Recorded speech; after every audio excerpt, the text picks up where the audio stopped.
everyone. I hope you all are doing great. As you guys already know, and I hope you know that DULLB ने exam की date announce कर दी है. That is 19th of October. और अभी it's like बहुत कम time बचा हुआ है एग्ज़ाम में. It's just more than a week, और वो भी एक दो दिन एक्स्ट्रा है. ऑलमोस्ट एक हफ्ता ही बचा हुआ है एग्ज़ाम के लिए. सो आई एम होपिंग दैट आप लोग बहुत अच्छे से पढ़ाई कर रहे होगे. एंड आई वॉज थिंकिंग कि एक लास्ट मोमेंट का स्ट्रैटेजी किस तरीके से होना चाहिए, उसके लिए एक वीडियो बना देते हैं, so that it will help you. And I hope this video will help you, because सबका अपना एक स्ट्रैटेजी होता है, देखो, ठीक है. बट मैं ये वीडियो बना रही हूँ सो दैट जिनका कोई स्ट्रैटेजी नहीं है या जो कुछ कंफ्यूज हैं चीज़ों को लेके, उनके लिए हेल्पफुल हो जाए ये इस वीडियो की हेल्प से.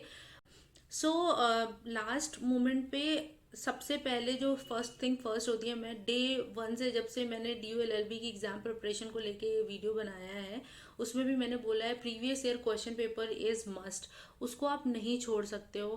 प्रीवियस ईयर क्वेश्चन पेपर्स में कई क्वेश्चंस ऐसे होते हैं जो रिपीट हो रहे होते हैं, और वो previous year question papers basically आपको एक बेसिक आइडिया देते हैं कि एग्ज़ाम का पेपर किस तरीके से आने वाला है, या पैटर्न ऑफ एग्ज़ाम किस तरीके से रहा है, और मोस्ट प्रॉब्ली वैसा ही रिपीट होगा.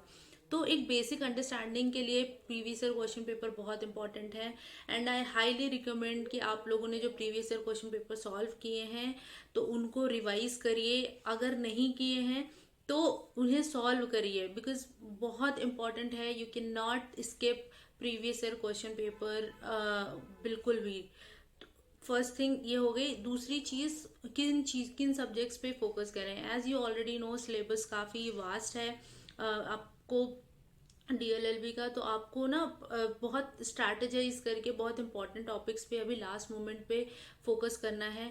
रिवाइज करना बहुत इंपॉर्टेंट है जो आप लोगों ने पढ़ा हुआ है, तो बिल्कुल भी मत भूलना. तो सब सेकंड चीज़ जो मैं बोल रही थी कि किन सब्जेक्ट्स पे ज़्यादा फोकस करना है, तो first thing is polity. Second, आपको लीगल वाले सब्जेक्ट्स जो हैं, जैसे IPC हो गया, ठीक है. उसके बाद टॉर्ट्स हो गया, फैमिली लॉ हो गया. फैमिली लॉ का सेक्शन 5, हिंदू की डेफिनेशन में हिंदू कौन कौन आते हैं, ये सब बहुत इंपॉर्टेंट टॉपिक्स हैं. कॉन्ट्रैक्ट एक्ट कब आया 1872 में, और कॉन्ट्रैक्ट एक्ट के अंदर भी थोड़े सी चीज़ें होती हैं, ठीक है. ये आप बिल्कुल स्किप नहीं करके जा सकते हो. ये दो टॉपिक ही बहुत सारा portion of the paper hold करके रखते हैं. उसके बाद स्टैटिक जीके में आपका आता है कि आपको यूनाइटेड नेशंस के organisations, important territories, world bank, और उनके जो हेड ऑफ, मतलब हेड है वो कौन है. IMF के हेड हो गए, वर्ल्ड बैंक के हेड हो गए. ये इम्पॉर्टेंट, बहुत इंपॉर्टेंट और बहुत बड़े ऑर्गेनाइजेशन है. तो आपको ध्यान रखना होगा कि इनके हेड्स के बारे में, इनका हेड कौन है, एटलीस्ट इतना पता होना चाहिए. तो ये फर्स्ट कॉन्स्टिट्यूशन या पॉलिटी आप बोल सकते हो. सेकंड, लॉ के जो सब्जेक्ट हैं, IPC, torts, contract, family law की बेसिक अंडरस्टैंडिंग. और IPC में भी थेफ्ट क्या है, ठीक है, मर्डर क्या होता है, मतलब किस सेक्शन में आता है. ये पनिशमेंट 302 में दी जाती है. Section 302, section 300, section 299 deals with the culpable homicide. Theft हो गया. तो ये सारी चीज़ें हैं, आपको बिल्कुल भी स्किप नहीं करनी है. उसके बाद इम्पॉर्टेंट ऑर्गेनाइजेशन हो गया. और ऐसे अवार्ड्स जो इंडियन पर्सनालिटीज़ को मिले हैं, जैसे पुलिट्जर प्राइज़ इंडियन को मिला है, गीतांजलि, उनको, वो आपको ध्यान रखना होगा. इम्पॉर्टेंट जो भी आपकी इम्पॉर्टेंट अपॉइंटमेंट हुई है, that too legal appointment, like attorney general change हुए हैं, ठीक है. और CDS चीफ, उसके बाद आपके chief justice of India change हुए हैं. जब हम लोग का, आप लोगों का ये एग्ज़ाम होगा तब भी चीफ जस्टिस UU ललित ही रहने वाले हैं. आई थिंक 12 नवंबर को चेंज होने वाला है, चेंज होने वाले हैं चीफ जस्टिस फिर से. तो आप लोगों के टाइम पे तो चीफ जस्टिस UU ललित ही रहने वाले हैं. तो remember that. First chief justice कौन थे, फर्स्ट फीमेल चीफ जस्टिस कौन थे, इस तरीके की चीज़ें बिल्कुल स्किप करके नहीं जानी है आपने बिल्कुल भी. और जो करंट चीफ जस्टिस हैं या करंट अटॉर्नी जनरल है, उन्हें किसे सरपास किया है या किसे रिप्लेस किया है, तो ये याद रखना. उसके अलावा इन चीज़ों, और अगर आप जब पॉलिटी पढ़ रहे हो तो रिमेंबर अभी बहुत कम टाइम है, तो रिवीजन जो जिन चीज़ों पे करोगे आप, वो बहुत इंपॉर्टेंट पोर्शंस पे ही करिए आप। लाइक स्टार्टिंग का जो फर्स्ट यूनिट है, अगर आपने लक्ष्मीकांत पढ़ी है तो स्टार्टिंग का जो फर्स्ट यूनिट है जिसमें preamble, fundamental rights, DPSP, fundamental duties, और जो एक यूनिट है जिसमें इंडियन कॉन्स्टिट्यूशन को कौन सा पार्ट कहाँ से लिया गया है, लाइक डीपीएसपी आयरिश कॉन्स्टिट्यूशन से लिया गया है। ठीक है, ये सब चीज़ें आपको ध्यान देनी होगी, बिल्कुल अच्छे से थरली होके जाना है, क्योंकि इस फर्स्ट यूनिट से तो बहुत ज़्यादा क्वेश्चन पूछे जा रहे होते हैं, तो रिमेंबर दैट। और इसके अलावा इम्पॉर्टेंट जो जजमेंट दी गई हैं, लाइक मिनर्वा मिल की जजमेंट हो गई, केशवानंदा भारती जजमेंट हो गई, गोलकनाथ हो गई, ये बहुत इंपॉर्टेंट जजमेंट्स हैं जो अभी भी आपको इस एग्ज़ाम में भी काम आएंगी, और आने वाले टाइम पे जब आप एलएलबी पढ़ रहे होगे तब भी आपको ये काम आने वाली हैं। तो अच्छे से उसे पढ़ के जाना, बिल्कुल भी स्किप मत करना इन चीज़ों को। और करंट थोड़ी सी जजमेंट होंगी, जैसे पुट्टा स्वामी की जजमेंट थी, ठीक है, वो ये सारी जजमेंट आप लोग ध्यान रखना, इन ये बहुत इंपॉर्टेंट जजमेंट्स होती हैं जो करंट में भी रही हैं, तो वो इन जजमेंट्स को बिल्कुल स्किप नहीं करना है, याद रखना। उसके अलावा रही बात अदर स्ट्रैटेजी के, कि देखो एक क्वेश्चन ना वर्ल्ड हिस्ट्री से आता है हमारे, जब हमने एग्जाम दिया था लास्ट ईयर तो हमारे एग्जाम में आया था रशियन रिवॉल्यूशन के बारे में। अभी आप सिर्फ एक पर्टिकुलर क्वेश्चन के लिए पूरा वर्ल्ड हिस्ट्री लास्ट मोमेंट पे पढ़ने की बिल्कुल भी जरूरत नहीं, अगर आपने बिल्कुल भी पढ़ाई नहीं की है। इम्पॉर्टेंट ऐसे ही जैसे अपने यहाँ पे अपनी हिस्ट्री, जो इंडियन हिस्ट्री है, इंडियन मॉडर्न हिस्ट्री है, उस पर फोकस कर लो। अगर आपने पढ़ा हुआ है तो उसे अच्छे से थरली एक पीछे टाइम लाइन के साथ में जाके रिवाइज कर लो, या कि कौन सा event, important event, Chauri Chaura event कब हुआ था। चौरी चौरा इवेंट शायद 1922 में ही हुआ है, तो बिकॉज 22 चल रहा है, दैट विल बी इम्पोर्टेंट। तो इस तरीके की चीज़ें आप लोग ध्यान रखो।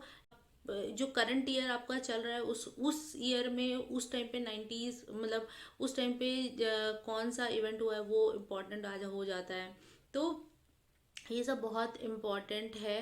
आप बिल्कुल स्किप मत कर देना। और करंट अफेयर्स जब आप रिवाइज कर रहे हो तो लास्ट मंथ का करंट अफेयर्स आप छोड़ सकते हो, बिकॉज सी फिर अब अभी तो करंट अफेयर्स नए वाले पढ़ना ज़रूरी भी नहीं है। अगर आप बहुत अच्छे से सिर्फ टाइम के को डेली आपकी हैबिट है न्यूज़पेपर पढ़ने की, then it's well and good.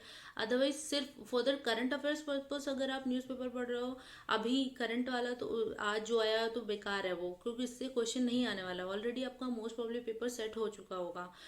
तो जो प्रीवियस बेसिकली सितंबर को भी अगर स्किप कर दोगे तो इतना प्रॉब्लम नहीं है, ठीक है। 15 सितंबर से पहले का आप पढ़ सकते हो अच्छे से करंट अफेयर्स, उसके बाद का पढ़ना 1 महीने का आप स्किप कर सकते हो आराम से, कोई इशू नहीं है। बट अच्छे से करंट अफेयर्स भी पढ़ो। करंट अफेयर्स में भी इंपॉर्टेंट अपॉइंटमेंट्स देख लेना, इंपॉर्टेंट अवार्ड्स देख लेना, इंपॉर्टेंट बुक जो पब्लिश हुई है वो देख लेना, इंपॉर्टेंट इवेंट्स, अगर कोई साइंस एंड टेक्नोलॉजी में कोई इंपॉर्टेंट इन्वेंशन हुआ है, जैसे नोबेल प्राइज में किसको किसको क्या, मतलब इस तरीके की चीज़ें आप देख लेना, ठीक है। और गेम्स का देख लेना, गेम्स मत छोड़ना, गेम्स से भी एक आध क्वेश्चन आता है। तो ये सब चीज़ें हैं। इसके अलावा रही थर्ड, जो अदर पोर्शन में आता है आपकी रीजनिंग, मैथ्स और इंग्लिश। बहुत बेसिक इंग्लिश आती है फर्स्ट, इंग्लिश बहुत बेसिक है। अगर आपको थोड़ी सी भी इंग्लिश के बारे में नॉलेज है तो सिनोनिम्स, एंटोनिम्स, ये सब चीज़ें वहाँ पूछ रहे होते हैं, विच इज़ वेरी डुएबल। आपको बिल्कुल भी परेशान होने की ज़रूरत नहीं है वहाँ पे कि अरे मुझे इंग्लिश नहीं आती है तो मैं क्या फिर से रेड एंड मार्टिन लेके पढूं, नहीं, ज़रूरत नहीं है। बहुत बेसिक इंग्लिश है, आपने अगर थोड़ी सी भी अंडरस्टैंडिंग है इंग्लिश की तो आप कर ले जाओगे वहाँ पे। रही रीजनिंग की बात, रीजनिंग भी बहुत सिंपल आ रही होती है, सिटिंग अरेंजमेंट आ रहा होता है, वेन डायग्राम्स आ रहे होते हैं, विच इज़ वेरी इजी। आपने अगर थोड़ी सी भी रीजनिंग की प्रैक्टिस की है, वो लाइक सब बहुत ही इजी मार्क्स होते हैं, 2 सेकेंड लगते हैं और एग्जाम वो क्वेश्चन सॉल्व हो जाते हैं, और वी नो दैट कि हाँ वो क्वेश्चन सही हैं। रही बात मैथ्स की, मैथ्स DULLB में पर्टिकुलरली ऑलमोस्ट ना के बराबर आ रहा होता है, like you will get only two और three max two max question, that's it. उसके अलावा ज़्यादा क्वेश्चंस नहीं आ रहे होते हैं। तो आपको अभी जो लास्ट मोमेंट पे फोकस करना है, रिवीजन पे फोकस करना है। इफ़ यू नो आपको इंग्लिश, मैथ्स और रीजनिंग का आप कर सकते हो वहाँ पे, तो there is no need practice करने की, मतलब हल्का हल्का प्रैक्टिस करो, ऐसा नहीं है कि बिल्कुल छोड़ दो। अभी एक हफ्ता है हमारे पास, तो आप अच्छे से थोड़ा सा प्रैक्टिस करो। Through previous question paper practice करोगे, दैट विल बी हेल्पफुल मोर। आपको बेसिक आइडिया लग जाएगा कि किस तरीके के क्वेश्चंस आ रहे हैं। और अगर आपने मॉक्स वगैरह दिए हैं तो और भी अच्छी चीज़ है, आपको प्रैक्टिस हो चुकी है। You will feel confident in exam कि हाँ मैंने मॉक टेस्ट दिया है, तो एक अलग तरीके का कॉन्फिडेंस आ रहा होता है आप पे। उसके अलावा रही बात कि एग्ज़ाम के दिन बहुत सारे लोग पूछ रहे हैं कि बता दीजिए कि एग्ज़ाम का कट ऑफ कितना जाएगा। यार देखो, पहले एग्ज़ाम दे लो, उसके बाद जिस तरीके का पेपर आएगा उस हिसाब से ट्राई, मतलब एक आइडिया लग जाता है कि हाँ एग्ज़ाम टफ था, इजी था या मॉडरेट था। उसके अकॉर्डिंग एक प्रिडिक्शन लोग करने, मतलब जो बड़े लोग हैं वो करने लगते हैं कि हाँ इतना कट ऑफ जाने वाला है। तो और वैसे भी कंपटीशन इज़ वेरी हाई, तो आप ये मान के चलो हमेशा से ना कट ऑफ बढ़ ही रहा है, घटने वाला नहीं है। कंपटीशन इज़ वेरी हाई, ज़्यादा बहुत सारे लोग एग्ज़ाम दे रहे होते हैं, बहुत अनएम्प्लॉयमेंट है इंडिया में। तो बेसिकली बहुत ज़्यादा कंपटीशन बढ़ चुका है।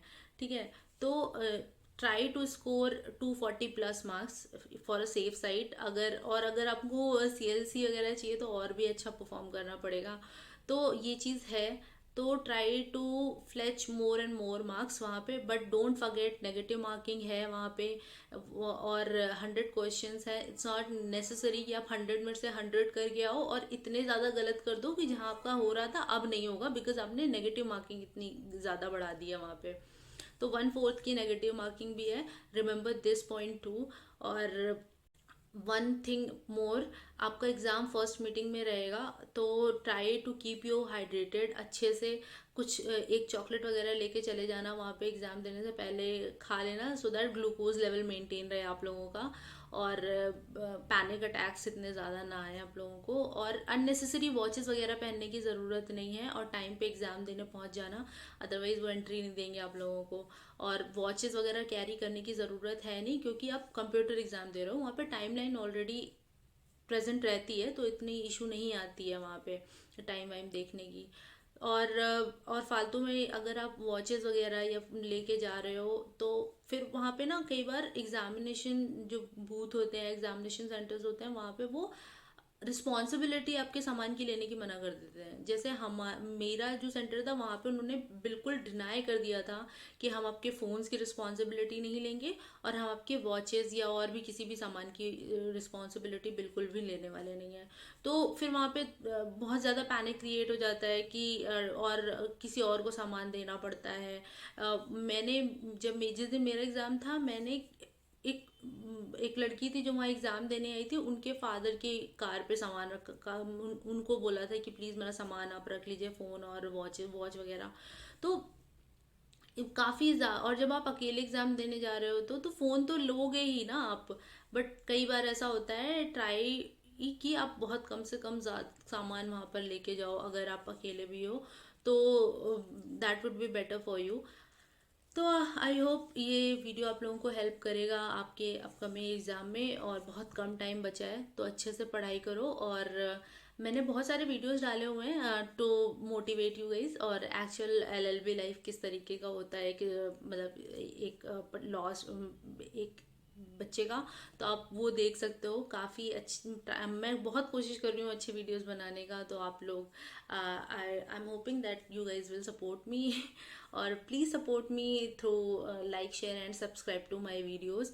And if you have any doubt, तो आप लोग मुझे कमेंट कर सकते हो, और मैं अपना इंस्टाग्राम आईडी डाल दूँगी आज, तो आप लोग मुझे वहाँ पे भी पर्सनली क्वेश्चन पूछ सकते हो। मैं इतना ज़्यादा, मैंने कभी बहुत ही रिसेंटली इंस्टाग्राम स्टार्ट किया है फॉर यू गाइज ओनली, तो अगर आपको कोई डाउट वगैरह आ रहा है ना, तो आप वहाँ पे भी पूछ सकते हो मुझसे। तो आज मैं अपना इंस्टाग्राम का आईडी नीचे डिस्क्रिप्शन में डाल दूँगी, और यहाँ पे भी मेंशन कर दूँगी कहीं नीचे, तो आप लोग उसे देख लेना, और आप मुझसे वहाँ पे डायरेक्टली कनेक्ट कर सकते हो। So I hope this video will help you guys, and I hope you will ace this exam. अच्छे से एग्ज़ाम दे के आओ, बिल्कुल पैनिक मत करना, एग्ज़ाम को एग्ज़ाम की तरह लो, अननेसेसरी केओस दिमाग में क्रिएट करने की बिल्कुल ज़रूरत नहीं है। इट विल बी मैनेज, आप लोग अच्छे से मैनेज कर लोगे। इतने दिन से पढ़ाई कर रहे हो, और अगर कम हुई है तो और रिवाइज कर लो, अभी टाइम है एक हफ्ते का। और अच्छे से legal legal reasoning, legal portion, constitution, polity और यूनाइटेड नेशंस ऑर्गेनाइजेशन, ये सारे टॉपिक बिल्कुल बिल्कुल भी मत छोड़ के जाना। और आई होप आप लोग अच्छे से एग्जाम दो। Okay, thank you, I am signing off. Growing being, thank you.